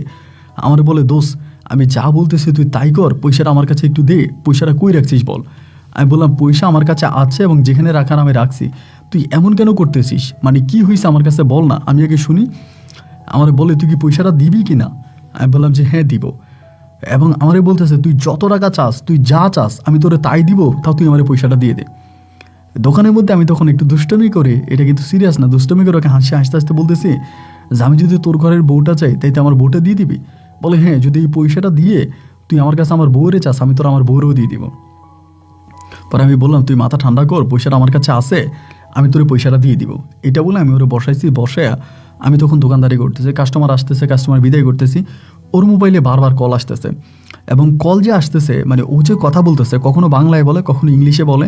এবং ওর কথাবার্তা বলার ধরন দেখে যেটা মনে হলো যে ও বিএপি কোনো লোকজনের সাথে কথা বলতেছে, মানে উপরস্থ কোনো লোকের সঙ্গে কথা বলতেছে। তো এমন করতেছে, তখন আমার কাছে যেটা মনে হলো যে পয়সাটা তাহলে নর্মাল কোনো পয়সা না, মানে এই পয়সাটা মূলত নর্মাল কোনো পয়সা না, এটা খুব দামি একটা পয়সা। এবং যেহেতু এটা নিয়ে এরকমভাবে ও মানে হঠাৎ করে এতটা এক্সাইটেড হয়ে গেল, দৌড়িয়ে আমার কাছে আসছে বা একরকমও কান্নাকাটি করতেছে পয়সাটার জন্য, তাহলে এটা নর্মাল কোনো পয়সা না, এটার অনেক ভ্যালু আছে, আর অনেক ভ্যালু আছে বলেই কিন্তু এরকমটা করতেছে। আমি তখন করলাম কি যে মানে চুরিমুরি করতেছি, মাগরিবের আজান দিয়ে দিছে। আমার বলে দোস্ত, আমি বললাম তুই দোকানে বয়, আমি মাগরিবের নামাজটা পড়ে আমি আসতেছি। এটা বইলে ওরে আমি দোকানে বসাইছি, বসা আমি তখন মাগরিবের নামাজের কথা বলে আমি মাগরিবের নামাজটা পড়ছি, পড়ে আমি দৌড়িয়া বাড়িতে গেছি, মানে মাগরিবের নামাজটা জামাতে পড়ছি, পড়ে দৌড়িয়া বাড়িতে গেছি। বাড়িতে গিয়ে পয়সাটা আমি বাড়িতে ভালো করে লুকে আসছি। আগে তো ধরুন অন্য কোনো একটা জায়গায় রাখছি, এরপরে পয়সাটাকে ভালো করে বাড়িতে লুকে আমি তারপর আবার দোকানে আসছি। আসার পর ও বলে তোর এত সময় লাগলো কেন, এত সময় কেন লাগলো, তুই আমার সঙ্গে চল, আগে পয়সাটা দে এরপর তুই কথা বলিস। আমি বললাম দোস্ত পয়সাটা তো পাই না। ও বলে মানি, পাই না মানি? আমি বললাম হ্যাঁ, তোর সঙ্গে কথা বলতে মানে তোর সঙ্গে দোকানে বসে আমি নামাজ পড়ছি, পরে একটু বাড়িতে গেছিলাম, এই জন্যই লেট হয়েছে, কিন্তু বাড়িতে গিয়ে আমি আর পয়সাটা পাইতেছি না, পয়সাটা যে কই রাখছি আমি আর এটা পাই না।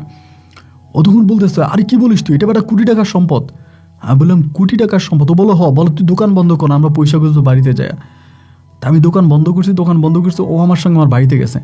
আমার বাড়িতে যে ও পয়সাটা খোঁজা শুরু করছে, ভাই ও পাগলের মতো হয়ে গেছে, মানে আমার ঘরের সব কিছু উল্টাপাল্টা করে ফেলছে। এবং আমারই বলতেছে যে যেই করে হোক এই পয়সা খুঁজে বের করাই লাগবে, এই পয়সারে খুঁজে বের করা লাগবেই, যেভাবেই হোক, যে করেই হোক। আমি বললাম দোস্ত তুই মাথা ঠান্ডা কর, এত না মাথা গরম করলে হবে না, এটা যেহেতু পাইতেছি না, আমি দেখি না খুঁজি।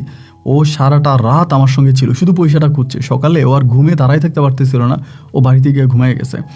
ও ঘুমিয়ে যাওয়ার পর আমি তখন পয়সাটা আবার দেখলাম, দেখে আমি সুন্দর করে রেখে দিলাম। পরের দিন ঘুম থেকে উঠে মুখ টোক না দিয়ে আমার দোকানে চলে আসছে। আইসা তখন দোকানে কাস্টমার ছিল না, তখন প্রায় দুপুরের পরে আমার দোকানে আইসা বলতেছে যে নীরব পয়সাটা পাইছিস? আমি বললাম তুই আর আমি সারা রাত মিলিয়ে তো পয়সা খুঁজলাম, কই পয়সা তো পাওয়া গেল না, পয়সা পাইলাম না, তো তুই চলে গেলে আমি তো ঘুমিয়ে গেছি, আর ঘুম থেকে উঠে তো আমি দোকান খুলছি, আমি তো জানি না। ও আমার বলে দোস্ত পয়সাটা কি আসলেই আছে, আসলে কি হারাই গেছে না তুই লুকিয়ে রাখছিস? আমি বললাম জানে না, এটা হারাই গেছে, আমি তো এটারে পাই না। মানে ও তখন পাগলের মতো হয়ে গেছে পয়সাটার জন্য। তখন আমি বললাম যে আচ্ছা রিফাত, আমার কাছে সত্যি করে বলতো এই পয়সাটার মধ্যে এমন কি আছে যার জন্য তুই এরকম পাগলামি করতেছিস, মানে এটার মধ্যে এমন কি আছে আর এটা পাওয়ার জন্য তুই এতটা এক্সাইটেড হয়ে গেলি, এটা কি? ও তখন আমারে বলে দোস্ত এটা আমার সারা জীবনের অর্জন, এটা পাইলে আমার সারা জীবনের পূর্ণতা পূরণ হইতো, আমার আর কোনো কিছুর প্রয়োজন ছিল না। তো বারবার বলে এটা কোটি টাকার সম্পদ, আমাকে এটা বলে। তা আমি ওরে বললাম যে আসলে কি এটা তোর খুব দরকার? ও আমারে বলে এটা আমার শুধু দরকার না, এইটা আমার সারা জীবনের উপার্জন, মানে এটা পাইলে আমার জীবনে কিছুই লাগে না। আমি বললাম যে আচ্ছা ধর আমি তোর এটা দিয়ে দিলাম। কথার কথা ধর আমি যেমনি পারলাম খুঁজা টুইজা যেভাবে হোক বের করে আমি তোর এটা দিলাম, এবং এটা যদি আমি তোরে দিয়ে দিই তাহলে তুই আমার কি দিবি? ও বলে এইটার বিনিময়ে তুই আমার কাছে যা চাস আমি তোরে তাই দিব, প্রয়োজনে আমার বাবার যত সয় সম্পত্তি আছে আমি সব তোর নামে লিখে দিব, এবং তুই যা বলবি আমি তাই করব। আমি বললাম ধর তোর বাবার কোনো সয় সম্পত্তি আমার দরকার নাই, আমি যদি তোর বউ সামান্তারে চাই তাহলে কি সামান্তার আমায় দিয়ে দিবি এই পয়সাটা দিলি? ও বলে হ্যাঁ, আমি তোরে কথা দিলাম তুই সামান্তারে যেমনি বলিস আমি তোরে এমনি সামান্তারে দিয়ে দিব, তুই যদি আমার এই পয়সাটা দিয়ে দেস। আমি বললাম যে সত্যি বলতেছিস? ও বলে হ্যাঁ সত্যি বলতেছি। আমি বললাম তুই তোর বউরে বিক্রি করবি ওই 1 টাকার কয়েনের জন্য? ও বলে হ্যাঁ, আমি আমার বউকে বিক্রি করবো 1 টাকার কয়েনের জন্য। আমি বললাম তাহলে তো হয়েই গেল, তুই যদি তোর বউকে 1 টাকার কয়েনের জন্য বিক্রি করিস তাহলে আমি তোকে এই কয়েনটা দিব, কয়েনটা আমি যেমনি বাড়ি খুঁজে বের করবো তোরে দিব। ও আমার হাত ধরে বলতেছে তাহলে কখন দিবি বল? আমি বললাম ধর আজকে রাত্রি। ও বলে আজকে রাত্রে কখন? আমি বললাম আজকে রাত্রে 11টা বাজে আমি দোকান বন্ধ করব, তুই সামান্তারে নিয়ে আমার দোকানের কাছে আসবি, এবং আসার পর আমি তোরে পয়সাটা দিব, তুই সামান্তার আমারে দিয়ে দিবি। ও বলে হ্যাঁ আমি রাজি আছি। আমি বললাম তাহলে তো এখন বাড়ি যা। ওরে বাড়িতে পাঠাই দিয়ে আমি তখন দোকানে বসে আছি আর ভাবতেছি যে ও কীভাবে সামান্তারে নিয়ে আসবে, মানে আমি কিছুই বুঝতে পারতেছিলাম না।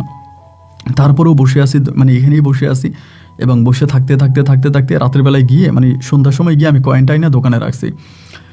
রাত্র 11টার কথা বলছে, ও 10টার দিকে আমার দোকান তখন খোলা, ও সামান্তারে নিয়ে আমার দোকানের সামনে, মানে সামান্তারে নিয়ে আমার দোকানের সামনে যখন আসছে আমি অবাক হয়ে ওর দিকে তাকায় আছে। ও পাগল হয়ে গেছে পয়সাটার জন্য, মানে পুরো পাগল হয়ে গেছে। আমার বলে দোকান বন্ধ কর। আমি তখন দোকানের শাটার ফালাইলাম, দোকানের শাটারটা বন্ধ করে আমি দোকানের পিছনে একটা বসার জায়গা আছে ওইখানে গেলাম। যাওয়ার পরে ও বলে নে তোরে সামান্তারে দিলাম, তুই সামান্তারে নিয়ে যা, তারপর আমার পয়সাটা দে। সামান্তা তখন একদম নির্বাক চোখে কতক্ষণ আমার মুখের দিকে তাকায়, কতক্ষণ ওর মুখের দিকে তাকায়। তখনও কিন্তু সামান্তার ঘরে কোনো সন্তানাদি হয়নি, মানে কোনো বাচ্চা কাচ্চা হয়নি। আমি তখন সামান্তাকে বললাম সামান্তা তোমার জামাই রিফাত কি বলতেছে শুনতেছো? ও আমার দিকে তাকায় আছে। আমি বললাম ও সামান্তা তুমি কি শুনতেছো যে তোমার জামাই রিফাত তোমারে বিক্রি করে দিচ্ছে 1 টাকার কয়েনের জন্য? এই কথাটা বলা মাত্রই ওর চোখের পানিগুলো তখন বেয়ে বেয়ে নিচে পড়তেছে, মানে ও কান্না করে দিছে। ও কান্না করতেছে, চোখের পানিগুলো পড়তেছে, আমার দিকে তাকায় আছে। তো আমি তখনও ওর দিকে তাকায় আছে, তাকায় দেখে বলতেছি তুমি কি বুঝতেছো যে তোমার জামাই 1 টাকার কয়েনের জন্য তোমাকে বিক্রি করে দিছে? ও কোনো কিছু বলে না। আমি তখন বললাম রিফাত সত্যি তো তুই সামান্তাকে আমার কাছে বিক্রি করবি 1 টাকার কয়েনের জন্য? ও বলে হ্যাঁ বিক্রি করবো। আমি তো সামান্তারে তোর কাছে নিয়ে দিলাম। আমি বললাম সত্যি তো? বলে হ্যাঁ সত্যি। আমি বললাম সামান্তা তোমার কিন্তু বিক্রি করে দিচ্ছে আমার কাছে। ও কিছুই বলে না। আমি বললাম তুই কি আমার কাছে বিক্রি হতে রাজি আছো? ও শুধু 2টা চোখের পানি ফেলে দিয়ে আমাকে বললো হ্যাঁ আছি। আমি তখন দোকানের ক্যাশে গেলাম, ক্যাশের কাছ থেকে ওই পয়সাটা বের করে আনলাম, এবং এই পয়সাটা এনে আমি তখন পয়সাটা রিফাতের হাতে দিলাম। ওর হাতে পয়সাটা দেওয়া মাত্রই ও মনে হয় 1টা সেকেন্ডও এখানে দাঁড়াই ছিল না, পয়সাটা হাতে নিয়ে ওইখান থেকে মনে হয় ছু করে উড়াল দিয়ে চলে গেল। চলে যাওয়ার পরে সামান্তা তখন ওখানে দাঁড়ায় আছে। আমি ওর হাত ধরে ওর দোকানের ভিতরে আনছি, দোকানটা খুইলা দোকানের ভিতরে আনছি। শীতকাল তো বাইরে ঠান্ডা পড়তেছে। দোকানে আনছি, আনার পরে আমরা বসালাম, বসায় বললাম সামান্তা এটা কি হইল? ও কিছুই বলে না, আমার দিকে তাকায় আছে। আমি বললাম বলো না এটা কি হইল? ও বলে আমার স্বামী আমাকে 1 টাকার জন্য বিক্রি করলো। আমি বললাম আর তুমি বিক্রি হতে রাজি কেন হলা? ও বলে কারণ আমাকে যার কাছে বিক্রি করতেছে আমি তো তাকে ভালোবাসি, তাই রাজি হলাম। আমি বললাম মানে কি? ও বলে হ্যাঁ, ও ঘরে গেল, এবং ঘরে গিয়ে আমি বেশ কয়েকদিন ওর সঙ্গে ঝগড়া করতেছি, ঝামেলা করতেছি। আমি ওকে ডিভোর্স দিয়ে তোমার কাছে চলে আসবো, আমি তোমার সঙ্গে সংসার করব, আমি ওকে ছেড়ে দেবো, আমি এগুলো বলতেছি। ও আমাকে বলতেছে চলে যা চলে যা, আমাকে বারবার বলতেছে যে চলে যা, আমি তোরা রাখবো না, তুই নীরবের কাছে চলে যা। এগুলো আমাকে বেশ কয়েকদিন ধরেই বলতেছিল। তো আজকে হঠাৎ করে আমাকে গিয়ে বলতেছে আমি তোরা নীরবের কাছে দিয়ে আসবো, তুই যাবি? আমি বললাম হ্যাঁ যাবো। তো এই কথা বলার পরেও তখন আমার হাত ধরলো, হাত ধরে আমাকে ঘর থেকে বের করলো, বের করে বলে নীরবের কাছে একটা 1 টাকার কয়েন আছে, আমার ওই কয়েনটা লাগবে, আমি ওর কাছ থেকে কয়েনটা নিব আর তোমার ওর কাছে দিয়ে দিব। তো আমি ওরে বললাম যে তুমি কি আমাকে বিক্রি করতেছো? আমার স্বামী রিফাত তখন আমাকে বললো যে হ্যাঁ, তুই যদি মনে করিস বিক্রি তাহলে সেটা বিক্রি, কারণ তুই তোরে পছন্দই করিস, এখানে বিক্রি আর না বিক্রির কী আছে। এই বলে ও আমাকে নিয়ে দোকানে আসছে, এবং এসে এই তো এটা ঘটলো। আমি বললাম ও তো তোমাকে 1 টাকার জন্য আমার কাছে বিক্রি করে দিল, এখন আমি তোমাকে কি করব? ও আমাকে বললে আমি তোমার সঙ্গে থাকতে চাই, আর ও আমাকে বিক্রি না করলেও আমি ওকে ছেড়ে তোমার কাছে একদিন চলে আসতাম। সেদিন ওকে আমি এই দোকানে, আমার দোকানে আমি ওকে বুকে জড়িয়ে ধরলাম, ঝরিয়ে ধরে কোবালে চুমু দিয়ে বললাম সামান্তা আমার ধন সম্পদ অর্থ আভিজাত্য কোনো কিছুরই প্রয়োজন নাই, আমি যেই টাকাটা মানে যেই কয়েনটা আমি পেয়েছিলাম, আমি জানি না কয়েনটার মধ্যে কী আছে, তবে কয়েনটার ভিতরে আমি এই আধ্যাত্মিক জিনিসগুলো পাইছিলাম। পানিতে ধোয়ার পরে পানিটা নীল হয়ে গেল, হাতে নেওয়ার পর আমার হাতটা পুড়ে যাচ্ছিল, এটা একটা ম্যাগনেটের মতো ছিল। এবং সামান্ত আমাকে বলতেছিল যে এইটা কোনো নর্মাল কয়েন না, এটা অনেক দামি কিছু হবে, কারণ আমি দেখেছিলাম ও বিদেশে অনেকের সঙ্গে এই বিষয়টা নিয়ে কথা বলতেছে মোবাইল ফোনে। তার মানে এটা খুব দামি কোনো কিছু হবে যেটা তুমি ওকে দিয়ে দিয়েছো। তবে আমারও তো সম্পত্তির কোনো কিছুর প্রয়োজন নাই, আমার একটা ছোট্ট দোকানদার স্বামী দরকার, আমি শান্তি চাই, ভালোবাসা চাই, আমি অর্থ আভিজাত্য চাই না। আমি সেদিন সামান্তাকে বুকে ছড়িয়ে তুললাম, সারাটা রাত আমার ওই দোকানে দুজন কাটিয়ে দিলাম। সকালে সূর্যমামা উদয় হওয়ার পরে আমি সামান্তাকে নিয়ে কোর্টে গেলাম, কোর্টের মাধ্যমে তখন রিফাতকে ডিভোর্স করালাম। রিফাতকে যেদিন ডিভোর্স করালাম সেদিন বিকালে আমি সামান্তাকে বিয়ে করে আমার ঘরে নিয়ে আসছি। আমার মা কোনো কিছুই বলল না, নীরবেই সব কিছু সহ্য করে নিল। এবং সামান্তাকে ঘরে আনার পরে আমি সামান্তার সঙ্গে আমার সংসার জীবন শুরু করি। আমার একটা দোকান থেকে পরে আমার 3টা দোকান হয়, এবং 3টা দোকানের ভিতরে 3টা দোকানে আমার খুব জমজমাট চলে। এবং রাজশাহী শহরে আমি শেষ পর্যন্ত জায়গা কিনতে পেরেছি। এবং এক কথায় বলতে গেলে আমি সামান্তাকে নিয়ে অনেক অনেক বেশি সুখে আছি। এই মুহূর্তে আমার 3টা কন্যা সন্তান এবং একটা ছেলে সন্তান আছে। আমি 4 সন্তানের বাবা। এবং আমার সামান্তা আমাকে এত বেশি ভালোবাসা দিয়েছে, যার কাছ থেকে আমি এত ভালোবাসা পেয়েছি, আমার কাছে মনে হয় যেন পৃথিবীটাই আমার জন্য স্বর্গ। আমরা এখন দুজনে অনেকটা সুখে আছি। আর আপনাকে রিফাতের কথা একটু বলে রাখি, এই কয়েনটা আসলে অনেক দামি কিছু ছিল। এটা আসলে কী ছিল আমি তা আজ পর্যন্ত বিশ্লেষণ করিনি, আমি আজ পর্যন্ত জানি না যে এটা আসলে কী ছিল। কিন্তু এই কয়েনটা আমি বিক্রি করার পরে রিফাত সিরিয়াসলি কিছুদিন পরে দুবাইতে চলে যায়। এবং দুবাইতে গিয়ে ও এখন বাংলাদেশের হাতে গোনা কয়েকটা ধনী লোকের ভিতরে একজন। দুবাইতে বাড়ি কেনে, ইউএসএতে বাড়ি কিনে, বিভিন্ন জায়গায় ওর ব্যবসা বাণিজ্য। এক কথায় বলতে গেলেও এখন কয়েক কোটি টাকার মালিক, শত শত কোটি টাকার মালিক নয়, কয়েক কোটি। এবং ও 2টা বিয়ে করেছে এবং 2 বউ নিয়েও বেশ সুখে আছে, ওরও ছেলে মেয়ে আছে। এখনও রাস্তাঘাটে আমার সঙ্গে দেখা হলে কথা হয়, কিন্তু আমি যদি জিজ্ঞেস করি দোস্ত কয়েনটার মধ্যে আসলেই কী ছিল, ও আসলে কিছুই বলে না। তো এই ঘটনাটা আমাদের এলাকায় যারাই জানে, লাইক আমার মা বা আমার ভাইয়েরা যারাই জানে, সবাই আমার গালাগালি করে। আমার ভাইয়েরা আমার বলে, আজকে যদি কয়েনটা থাকতো আপনি কত কোটি টাকার মালিক হইতেন, আপনি এটা কী করলেন? আপন ভাই, আপনি বিশ্বাস করেন আমি না কাউকে বুঝাইতে পারতেছিলাম না। শত কোটি টাকার মাঝেও না আমি সেই সুখ পাইতাম না যেই সুখ আমি সামান্তার মাঝে পেয়েছি। আমার কাছে মনে হয় যে সামান্তাই হচ্ছে আমার জান্নাত। আর আমি সামান্তাকে এতটাই ভালোবাসি, আমার কাছে মনে হয় যে প্রতিটা সেকেন্ড আমার কাছে অনেক বেশি মূল্যবান। আমি আল্লাহর কাছে হাত তুলে প্রার্থনা করি যেন মৃত্যুর পরেও বাকি জীবনটা আমি সামান্তার সঙ্গে থাকতে পারি। আমার কোনো কিছুর প্রয়োজন নাই। আজ আমার 3টা ব্যবসা আছে এবং 3টা ব্যবসা থেকে মোটামুটি 2 লাখ টাকার মতো মাসে আমার ইনকাম হয়। আমরা দুজনে অনেক ভালো আছি। আমার ছেলে মেয়েগুলোকে ভালো ভালো স্কুলে পড়াশোনা করাচ্ছি। এবং রিফাত আরও বড় লোক হোক, রিফাতের প্রতি আমার কোনো অভিযোগ নাই, কিন্তু আমার বউকে নিয়ে আমি অনেক ভালো আছি। আমার বউ এবং আমরা দুজনেই আপনার গল্প শুনি। বিশেষ করে আমার বউ আপনার গল্পের খুব পোকা।